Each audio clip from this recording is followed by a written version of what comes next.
By every ordinary sign, the frog is dead. Its heart is not beating. It is not breathing. Blood is no longer circulating.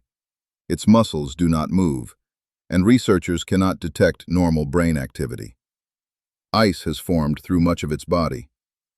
Then the temperature rises, the ice melts, the heart starts again, and the frog eventually hops away. This is the wood frog, Lithobates sylvaticus, known as Rana sylvatica in older scientific papers. It lives across a huge part of North America, including forests where winter temperatures would kill most amphibians left near the surface. Instead of escaping deep underwater or digging far below the frost line, many wood frogs spend winter in shallow hollows beneath leaves, moss, and forest debris. That does not sound like much of a shelter. A few wet leaves are not a heated bunker. When cold reaches the frog, freezing often begins through contact with ice in the surrounding soil or leaf litter. Ice formation spreads inward from the skin. The frog does not avoid this process.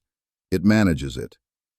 That distinction matters because uncontrolled ice inside living cells is usually disastrous.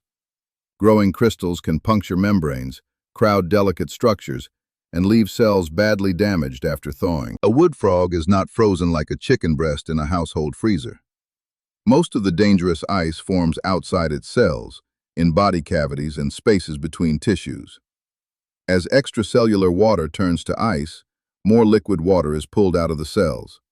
The cells shrink dramatically, which creates another problem: dehydration. So the frog has to survive two threats at once: ice around its cells and severe water loss inside them. The first ice crystals trigger an emergency chemical response. The liver breaks down stored glycogen and releases large amounts of glucose into the bloodstream. That glucose is distributed to organs and tissues, where it acts as a cryoprotectant. It does not simply keep the whole frog liquid. Instead, it helps cells hold on to water, reduces damaging shrinkage, and stabilizes proteins and membranes during freezing. Glucose is only part of the package. Wood frogs also accumulate urea before and during winter. We normally think of urea as waste that the body should remove. Here it becomes useful. It helps balance water movement, protects cellular structures, and supports the deep slowdown of metabolism. In northern populations, where winters are longer and colder, frogs may build especially large reserves of glycogen and urea before the hardest freeze arrives. A teaspoon of sugar poured onto a frozen frog would do nothing helpful. The protection has to be produced inside the animal, delivered to the right tissues, and timed with the spread of ice.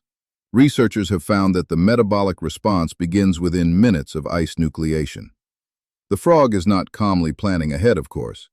Its physiology has been shaped so the appearance of ice automatically flips the emergency switches. As freezing continues, the heartbeat slows.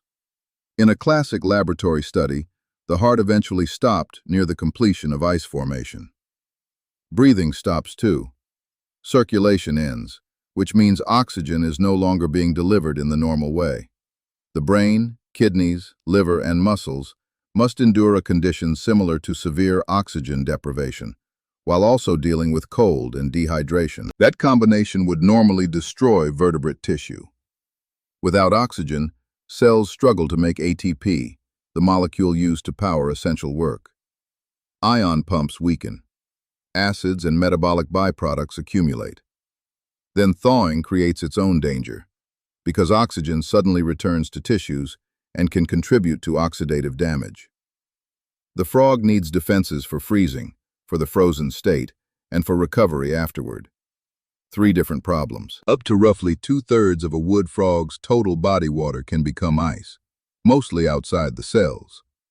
The exact amount varies with the animal, temperature, population, and experimental conditions. So, frozen solid is a useful headline, not a perfect anatomical description. The frog still contains concentrated liquid inside protected cells. But from the outside, it can be rigid, unresponsive, and show no detectable vital signs. Pick one up during that state, something you should not do in the wild, and it would not feel like a sleepy frog waiting to wake. Its limbs would be stiff, Its eyes could appear cloudy. There would be no little chest movement and no pulse you could find. A cheap plastic toy might look more alive. The limits are impressive, but they are not unlimited. Wood frogs from temperate regions generally tolerate less extreme freezing than populations from interior Alaska. In laboratory work, Alaskan frogs have survived temperatures around -16 degrees Celsius, far below the limits reported for many southern populations. Field studies found Alaskan frogs remaining below their freezing point for an average of about 193 days.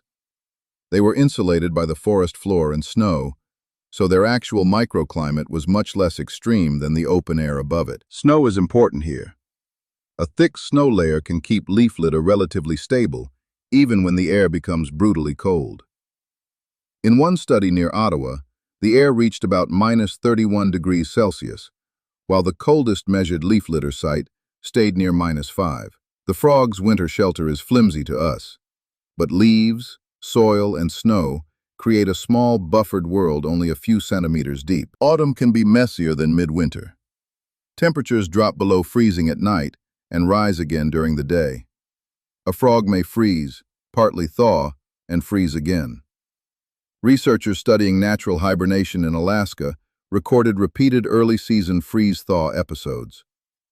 Each freezing event can stimulate another release of glucose, and northern frogs may retain elevated glucose between events. Repetition can strengthen their chemical protection. It also costs energy. The frog does not eat while sitting under the leaves. Every burst of glucose comes from reserves built before winter. Every thaw requires repair and a controlled restart of metabolism. Models based on forest floor temperatures suggest that wood frogs can experience many freeze-thaw events in a single season. More cycles are not automatically better.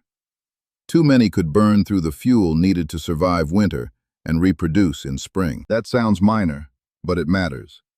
Climate change does not simply make winter easier because the average temperature is warmer. Less reliable snow cover can expose frogs to sharper temperature swings. Warm spells can trigger extra thawing, and later cold snaps can force another freeze. The result may be a more expensive winter, even when the average air temperature is higher. The outcome depends on location, snow, moisture, and the timing of each cold spell. Then spring arrives. The frog does not thaw like an ice cube disappearing evenly from every direction. Heat enters the body, ice melts, concentrated fluids are diluted again, and organs restart in sequence. In laboratory observations, the heart was the first major function to return. It could resume beating within about an hour after thawing began, with near-normal cardiac function developing over the next few hours. The first beats are not a cinematic jumpstart. They are slow. Blood begins moving again through tissues that have gone without normal circulation. The frog still cannot immediately leap across the lab bench. Nerves, muscles, breathing, balance, and coordinated movement need time to recover. Eventually it can crawl, then hop, and continue its seasonal routine. There is a practical reason for all this machinery. Wood frogs are often among the earliest amphibians to breed in spring. They move toward temporary woodland pools soon after the ice and snow retreat.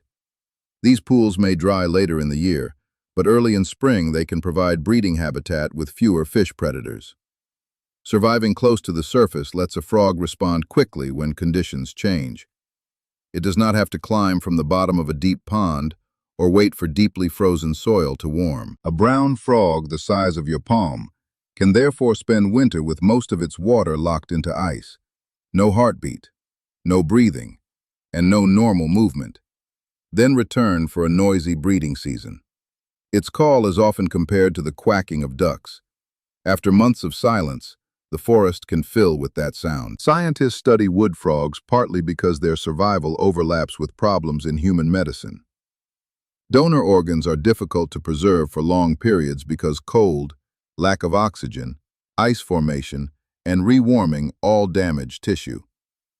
The frog offers clues about stabilizing cells, suppressing metabolism, controlling oxidative stress, and restarting organs. It is not a ready-made recipe for freezing a human being. Human bodies are far larger, our organs are more demanding, and ice distribution would be much harder to control. Still, the biological principles are useful. Fine, but is the frog dead while frozen? Biologically, dead is not just a description of stillness. Death implies an irreversible loss of the organism's ability to function. The frozen wood frog looks dead and temporarily lacks signs we normally use to identify life, yet its tissues remain organized enough to restart. Calling it resurrection makes a strong title, but the better description is reversible suspended function. That may be the most surprising part. The frog survives not because freezing does no damage, and not because its blood contains magical antifreeze. It survives by controlling where ice forms, flooding tissues with protective molecules, lowering energy use, tolerating oxygen loss, and repairing the consequences during thaw. Several defenses have to work together. Miss one, and the same winter becomes fatal. Under a layer of wet leaves, with no warm burrow and no moving heartbeat, the wood frog waits in a state that would be the end for almost any mammal. Spring does not bring it back from death. Spring reveals that the frog never crossed that irreversible line. Thanks for watching! If you enjoyed the video, please like, subscribe, and leave a comment below. See you in the next one!